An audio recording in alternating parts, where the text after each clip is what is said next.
It was the summer of 1990, and I was 19 years old. I was standing on a long stretch of straight road in rural Iowa as part of a survey crew where we were marking a road to be resurfaced. It was the first day for me helping this crew, a nice departure from doing the other entry-level jobs for the secondary roads department.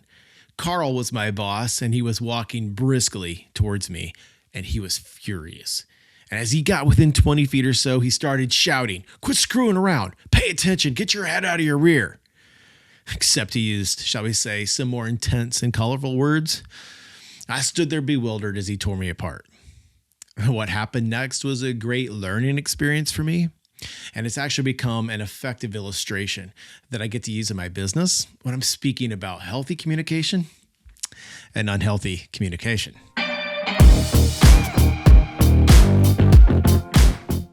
Hey, welcome back, team. This is the podcast where we explore what it means to lead our companies, teams, and homes with a humble confidence.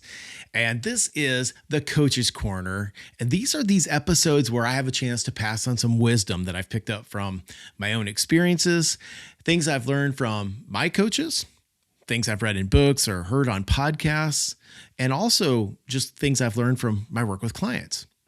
Earlier this week, I hosted a breakout session for the Resilience and Wellbeing Summit in Cedar Rapids, Iowa. And my topic was on healthy communication. And that's when I used this story about that summer job back in 1990 to set it up.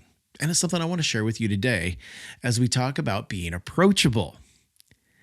If you're tasked with leading a team of any size, then you must embrace the concept of being approachable. Here's why this is absolutely critical. If you aren't approachable, then without a doubt, you are missing vital information that would enhance your team's success.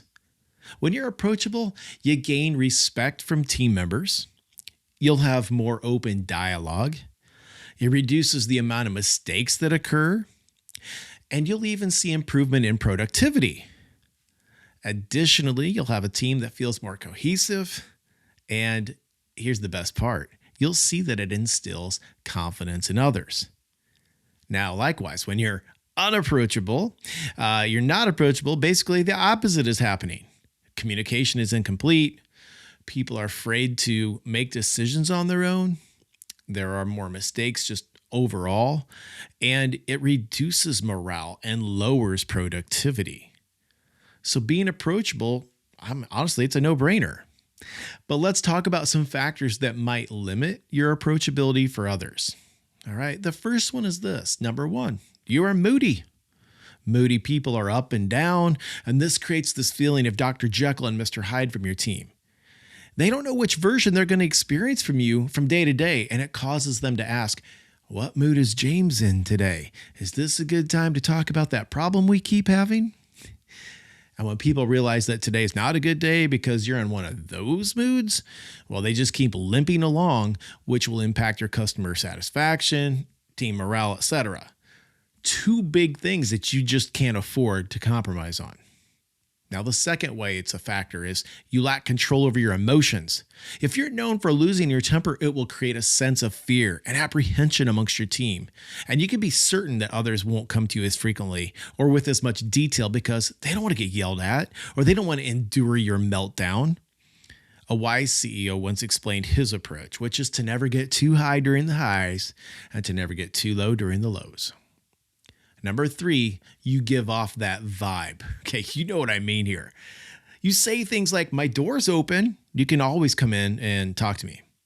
Except your face and your body language, well, they say otherwise. And people read that and they know that this is not the time to come in. Now, the dangerous part about that is you might get frustrated when you learn that that's the perception others have about you being overly busy. And then you react negatively toward them for not being willing to interrupt you. Be careful here because that's destructive to your team's view of you as their leader, and it will unravel even further very quickly. And number four, you're stressed. People who are stressed are often hurried and rushed, and they're trying to make up time, trying to beat the clock, racing from meeting to meeting.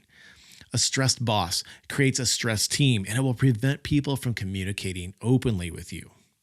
Number five, your ego See, when your confidence is unchecked, you become arrogant, and arrogance is directly tied to your ignorance. That's because overly confident people, well, they don't ask for help, and they often portray, hey, I got this. So they don't seek input from others. They believe they're supposed to have all the answers. Well, there's a great quote that I like to share by Andy Stanley, and it says this: leaders who don't listen will be eventually surrounded by people who have nothing to say. Now, number 6 is your timidness. This is another factor in approachability. We have to also talk about the timid leader who avoids conflict and resists giving feedback or is reluctant to make a decision. Weak leaders actually are very approachable. However, because people have zero confidence that they'll do anything with it, they choose to go to someone else who is willing to help them. Number 7, you don't make time to get to know the people on your team or around the company. Building strong relationships is a huge factor in your approachability. When you simply don't know you, or when people simply don't know you, they won't be as open to you. They'll withhold ideas and concerns and suggestions. You'll always have a better dialogue with people when they sense that you care about them and their needs and their goals. Number 8, you are intimidating. Now be careful with this one because you might be setting the bar, the example, so high that others just feel like they can't possibly match it. It might be that you're always the first one in the office in the morning or the last one to leave, or maybe it's both.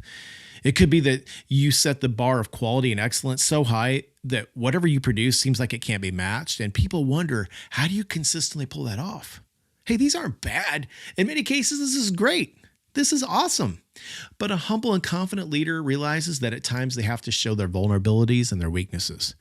Not in a way that makes others feel better, because that's like false humility, but to show others that, hey, I've made mistakes. Here's things I've struggled with at times. And it's in these situations, it makes others respect you more, and it inspires them that they can do the same. So let's wrap this up a little bit here. Being approachable is an essential quality for anyone who leads others. Have you ever considered that your own approachability is something that can be evaluated? I actually work with senior executives and people in various levels of management all the time on this one, to know how to be more approachable and specific ways in which they have a gap and how we can improve it. Now, if you don't have a coach, you can still get this feedback by inviting others to hold you accountable and ask them to point out ways that you're coming across to others that you aren't aware of, especially if you're during times of stress or you just need some interpretation of your own body language. Now let's go back to that summer of 1990 and what happened as Carl tore me apart, thinking I'm lazy, telling me I'm worthless, and accusing me of not paying attention. Carl was so mad that I was missing the marks on the road that as our crew of 3 was just trying to get going. I felt like I was 1 inch tall. And Doug, who was my friend, another part-timer like me, said, "Can't you see this?" And I said, "Only if I'm right on top of it. Can you see it easily?" And he said, "Yeah, it's bright red." I said, "Well, for me, it's a shade of gray." He says, "Are you colorblind?" I must be, because that red crayon is red until you go and you put it on the asphalt, then it's just a darker shade of gray. Carl grabbed a yellow marker. And with a heavy dose of cynicism, he said, "Can you see that one?" And I said, "Yeah, perfectly. Can we switch to that?" And we got going again. And from that point on, I didn't miss another mark on the rest of the job, just miles and miles of smooth sailing. Carl never apologized. But on a Thursday afternoon, later that week, a week of 90-degree temps in the afternoon, we finished. He told us he was going to take us into town for a milkshake. Well, I was standing there with Carl and Doug, waiting for that wonderful chocolate shake that I ordered.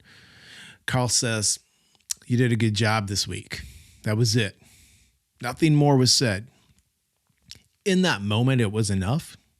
But here's what I want you to take away from my experience 33 years ago. Don't be like Carl. Don't assume the worst. Carl could have been more patient. He could have been kinder. He could have led with some humility. And he definitely could have treated me with some dignity that day. Here's the truth, that when you lead with confidence that's covered with humility, dignity, it becomes a natural expression off of you.